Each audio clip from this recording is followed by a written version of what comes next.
All right. You guys, listen. Welcome to the Gero Juice. This is our third episode. I'm super excited.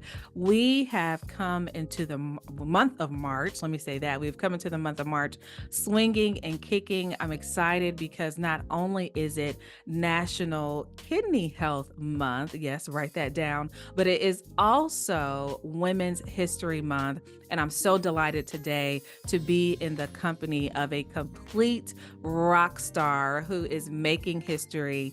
And her name is Dr. Janetta Brown. She is a graduate of Spelman College in North Carolina A&T University, having earned her Bachelor's of Science in Mathematics, Bachelor's of Science in Industrial and Systems Engineering, and a PhD in industrial and systems engineering. But today we are talking about some great work that she's doing as the founder and CEO of the ARC. Yes, the ARC, which stands for the HBCU Experience Alzheimer's Research Consortium, LLC. Now, listen to this. Check this out if you want to do a little research on the side. The ARC was handpicked by the National Institute on Aging as a pioneering company, exemplary of diversifying aging research, advancing the empowerment of dementia caregivers, and leading the development of health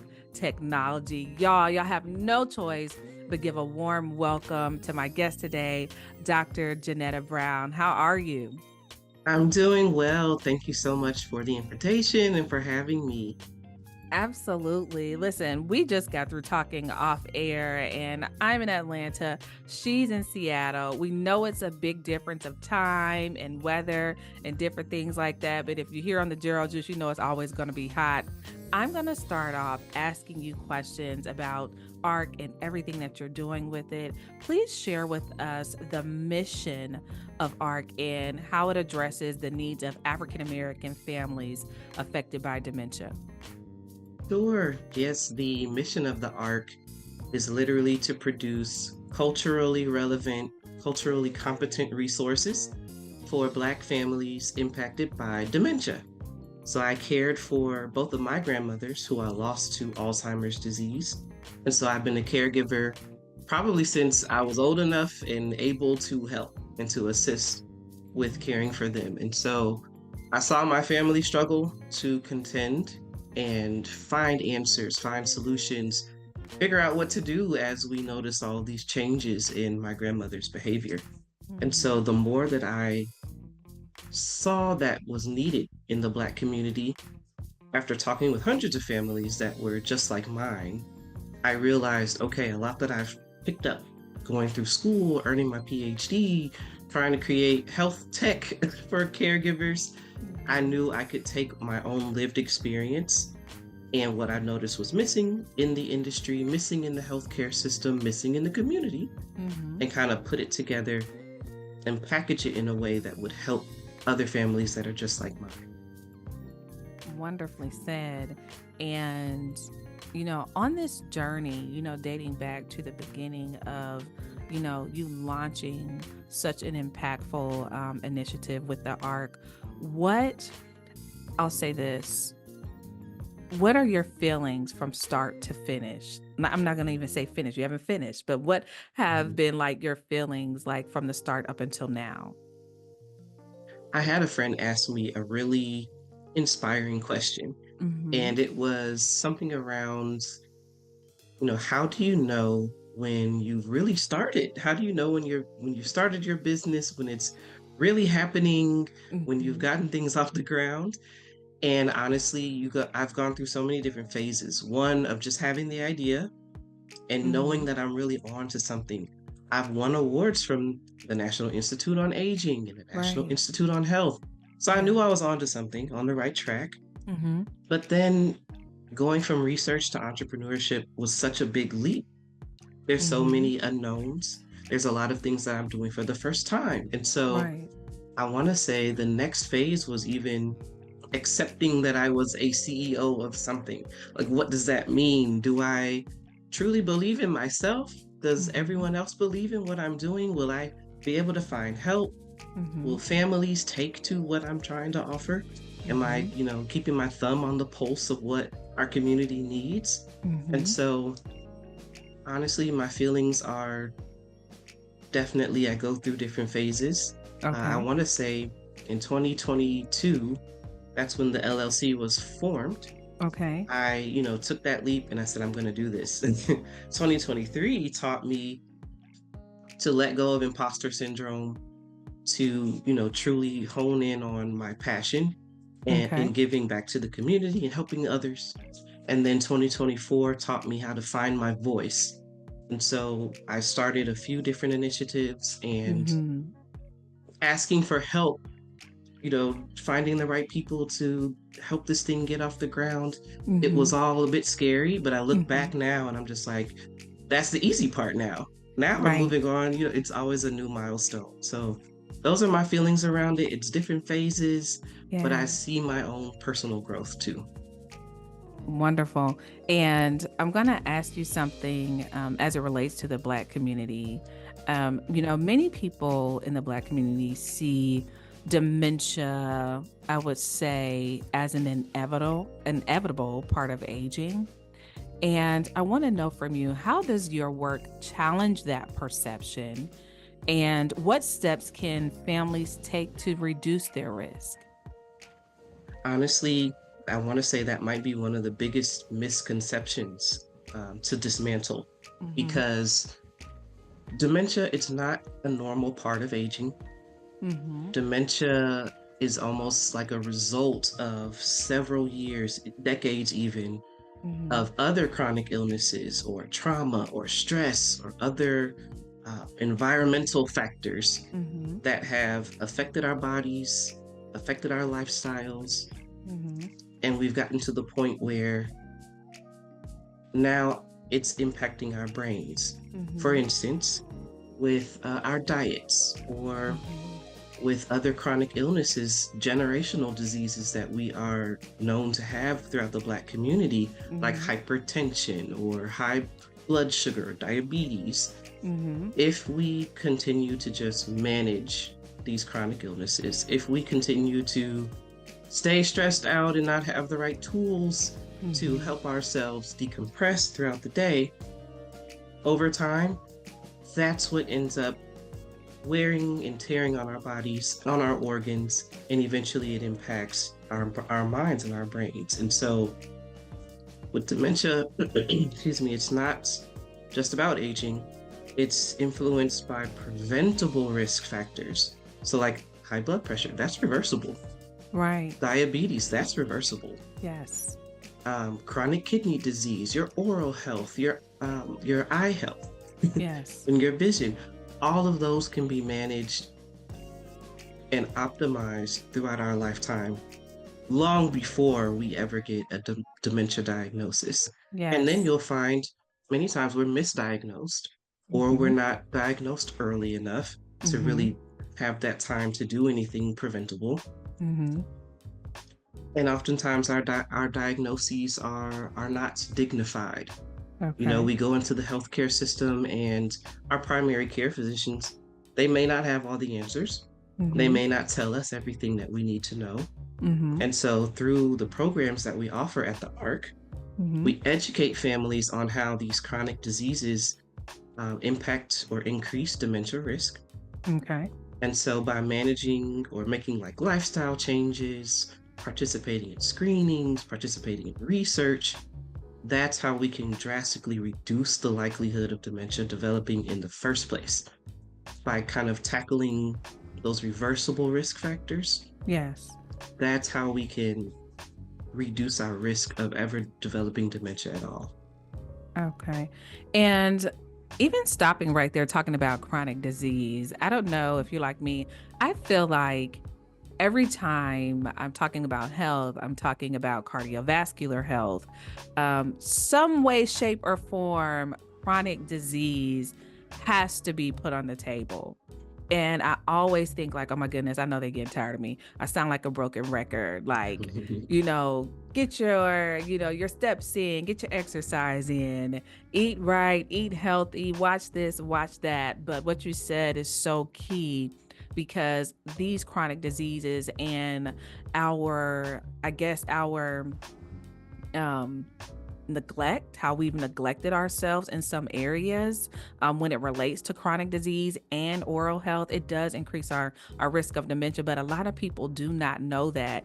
And so, when you're like me, and in a way we're similar when we're embedded in our circles, especially among professionals that we know each other, we know the research, we know the signs, we know the things to look for. Sometimes it can kind of blind us to that, we're like a quarter of a percent, we're not even half a percent Oh, right. of the population that may know some things. We have this whole Mhm. world that we need to educate about these things. But I want to switch gears a little bit, and I want to talk about your dimension, look at me, dominion over dementia workshops.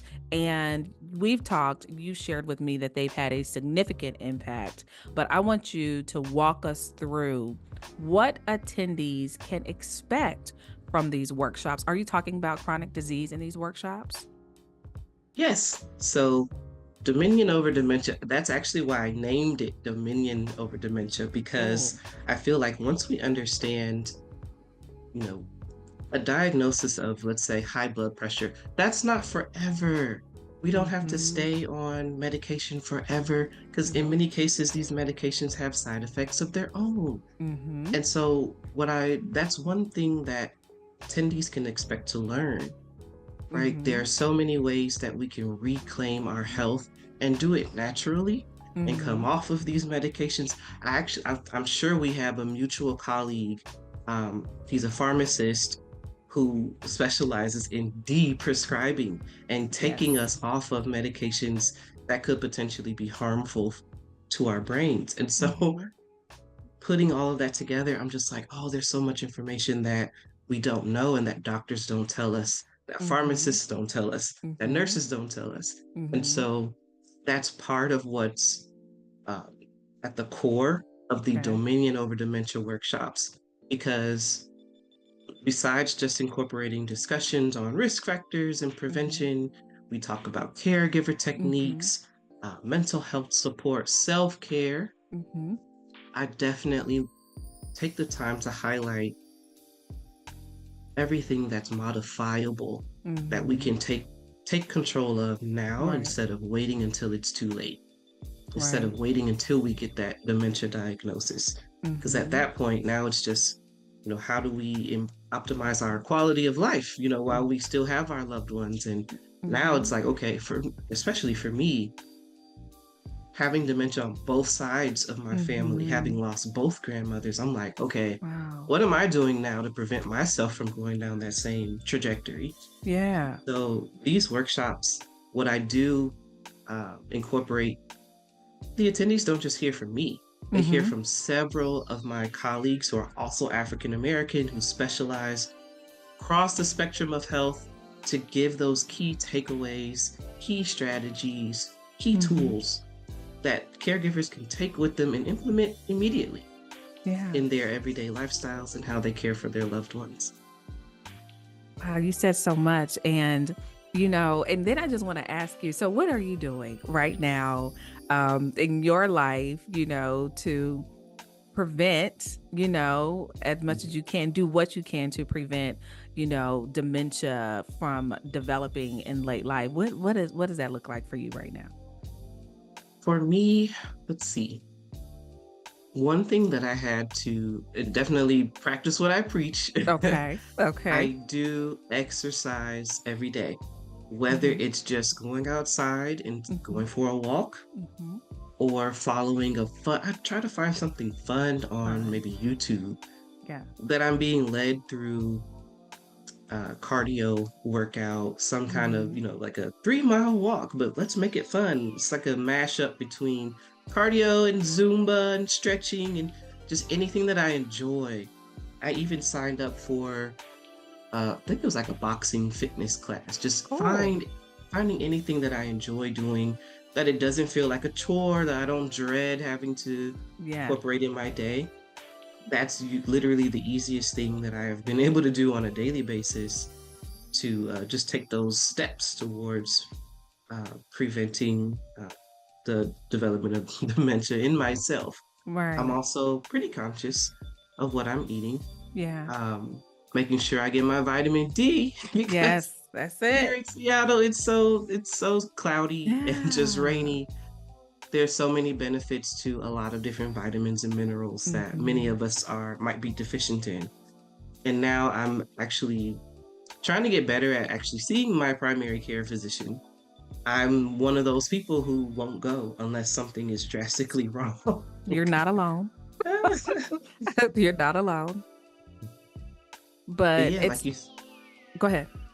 like you said, being so close to my uh, professional community, being in Mhm. those circles where I already know a lot of the research that's going on, Mhm. that actually brings to mind another initiative that I don't want to Mhm. get ahead of myself, but keeping in touch and keeping up to date on the different innovations that are happening and solutions that we're finding for ourselves, for our Mhm. community.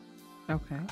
That's something that's really exciting for me, especially as we conduct research, especially as we are innovators, we're entrepreneurs, we're coming up with all these solutions, knowing what's going on, seeing how to Mhm. get involved and build community around myself. Yeah. Those are additional steps that I take as well. Cool beans. Well, I was just going to tell you to roll right into it because I'm going to go Mhm. in on that next.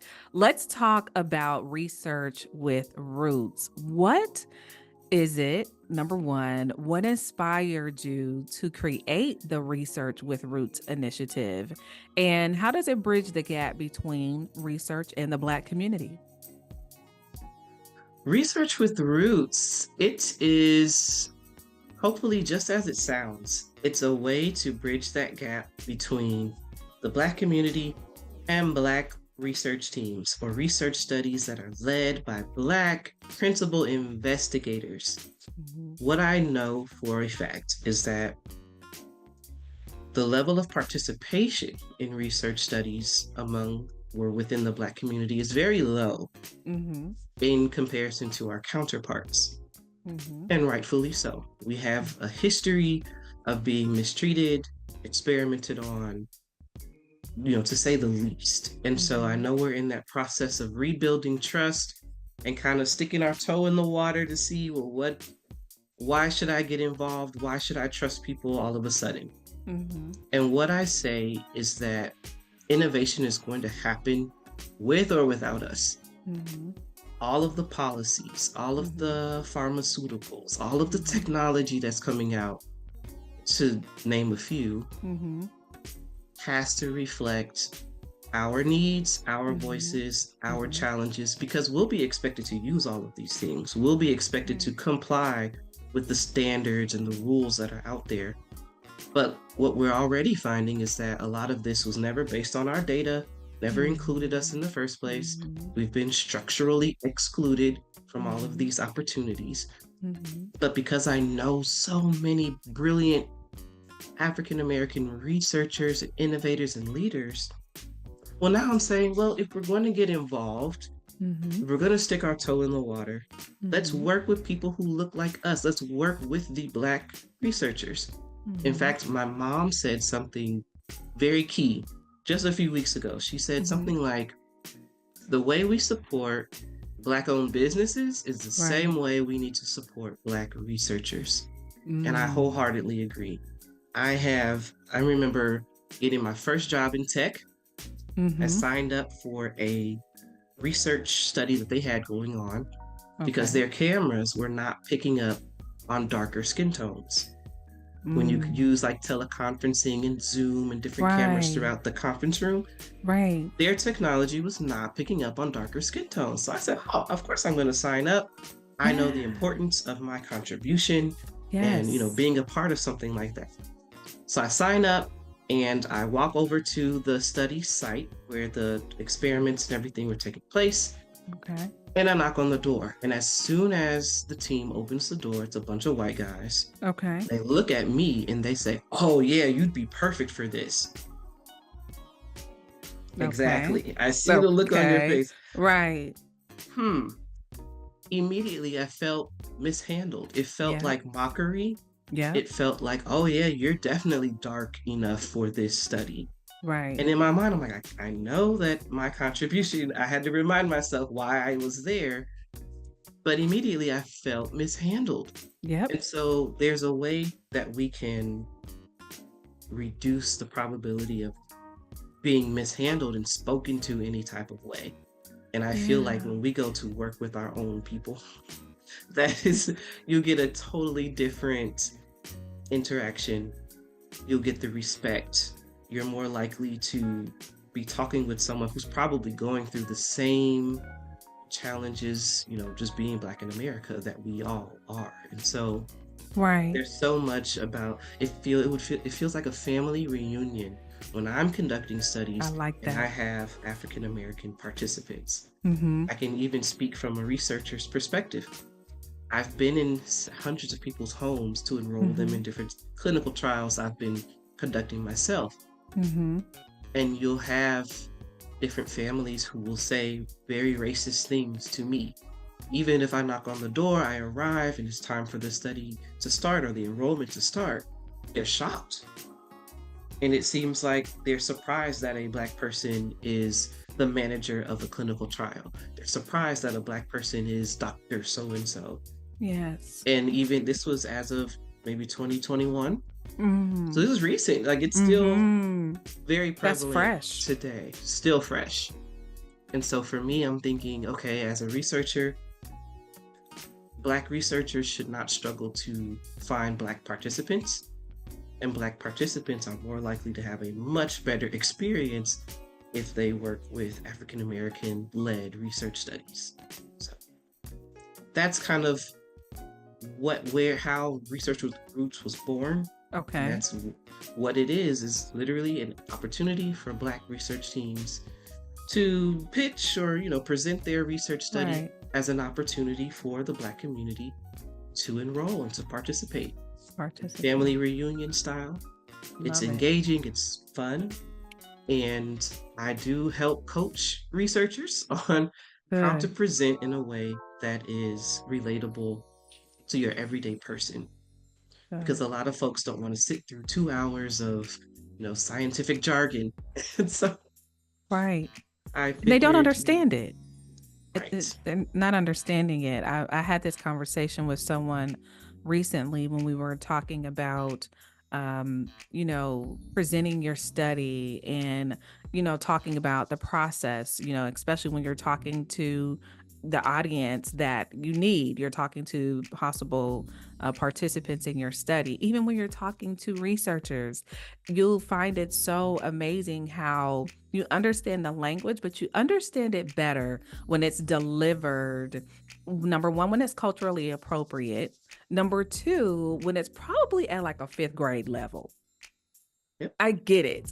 I get it when you say it like that. But I know I can get it on the professional end, but when you put it in layman's terms, it sounds a little differently. And thank you for sharing that experience when you went to sign up for that study that you wanted to be a part of, because it still is a reminder of the importance of representation, but the reminder to all of us of, how somebody can pull back and shy away from participating. So it makes people know you have to be sensitive to things like, oh no, oh yeah, you'd be perfect.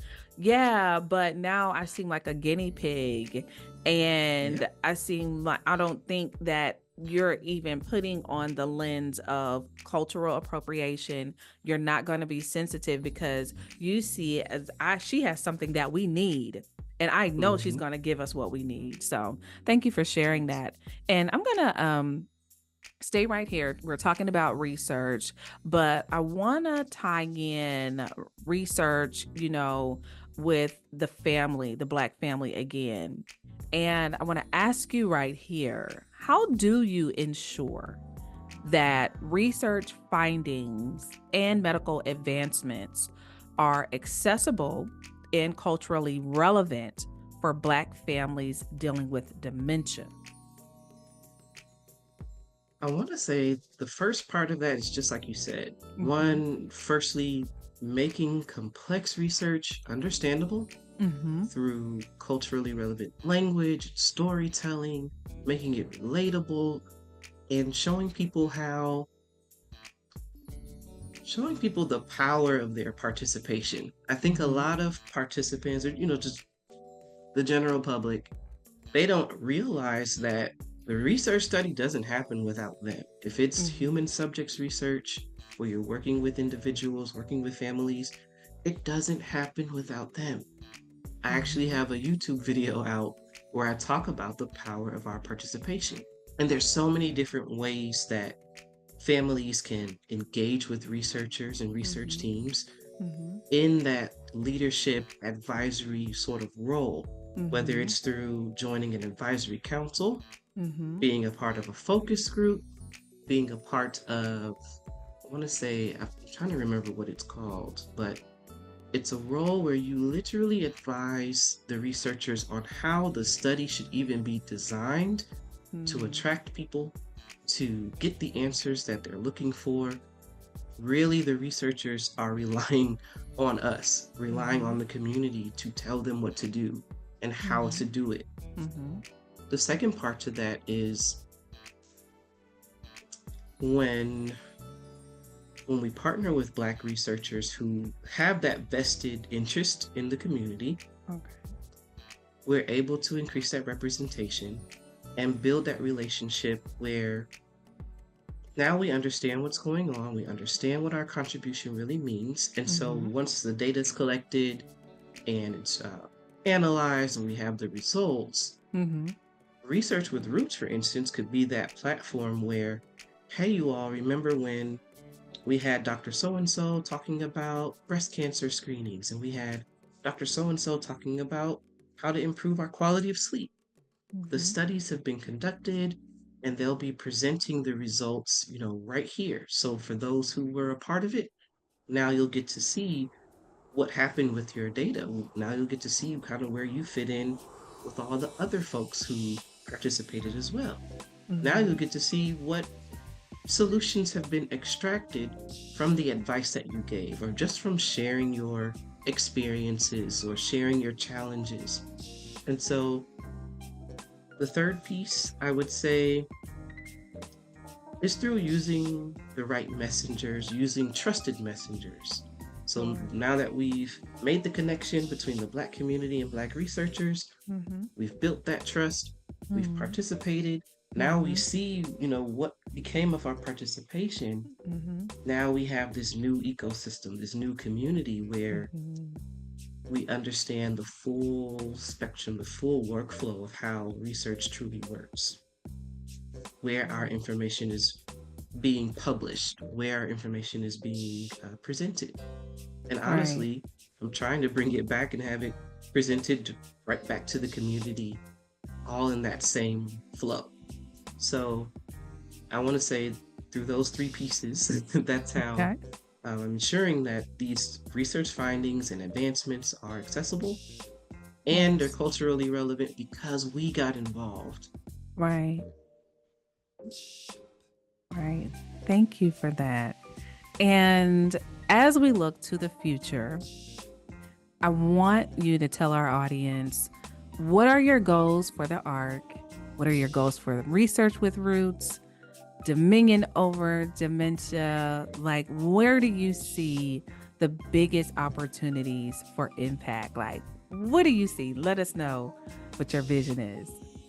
Ah, I think one of the biggest goals is to normalize having conversations Mhm. about these chronic illnesses. A lot of the Mhm. times, you hear it all the time. We sweep it under the rug. We don't want to put our business out there. Mhm. Maybe we don't know how to share what's going on with us or with our loved ones, with the rest of our family or friends. We may not have that support team or that Mhm. community. And so the ARC, Research with Roots, the workshops, it's all to help create that platform or that safe space to Mhm. start having these conversations and getting our questions answered and gaining those critical insights that the Black community has largely been separated from or excluded from. Mhm. I know, like with Research with Roots, I'd wanted to become a national movement and a national model for how to increase participation in research. I want the Dominion over Dementia workshops to be a standard offering, whether Mhm. it's with medical centers, community centers, Mhm. senior centers, even in, let's say, different industries like the tech Mhm. industry.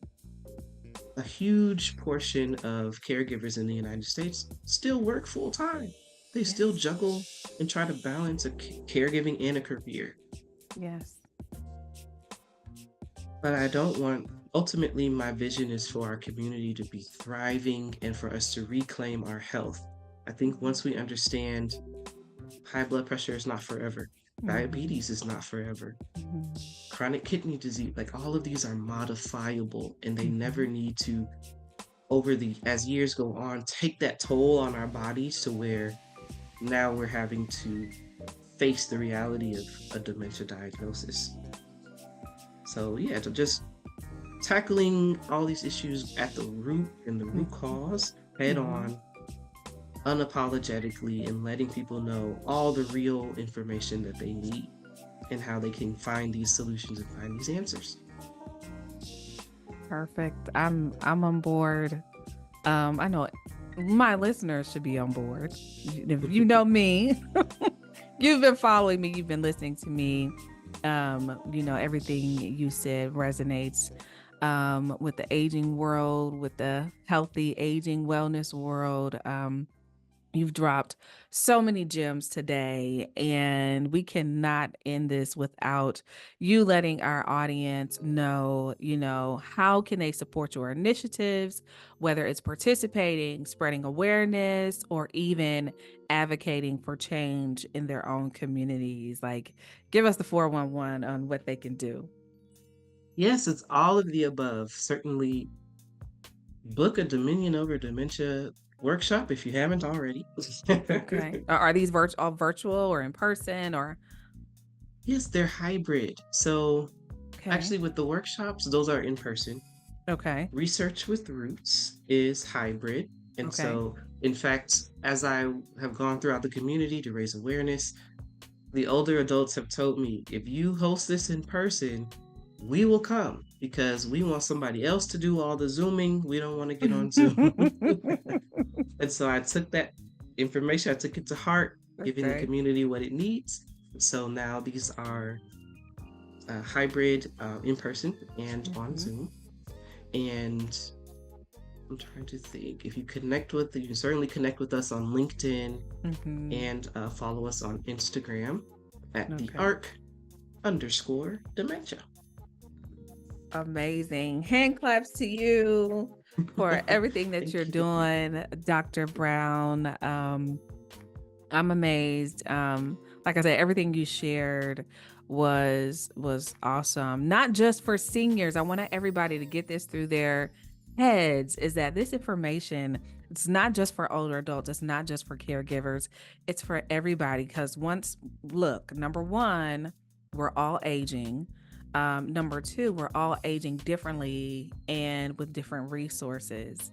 And, we want to age with information and do the best we can so we can, be, popping and kicking and line dancing and still at the family reunions at 80, 85, remembering every single person, every single name. Okay. And, Exactly. just doing what we do. So thank you, Dr. Brown, for everything. Listen, you all, this has been Dr. Janetta Brown, the founder and the CEO of the ARC. She gave her information. Look her up, sign up for Research with Roots, Dominion over Dementia. Listen, just get involved. Do what you can in your community. You don't have to be Black, okay? Just to help somebody. Just look her up, look the information up, and just be positive about it all. That's all I can say. I'm gonna stop talking. You can find me every Thursday morning at 10 a.m. on Atlanta's legendary WIGO1570.com. It's the hotspot for positive aging news. You can also check out the podcast, a new episode. I can't say it. A new Gero Juice episode drops every second Thursday, yes, and every fourth Thursday of the month. It's been fun. Take care of yourselves and stay safe.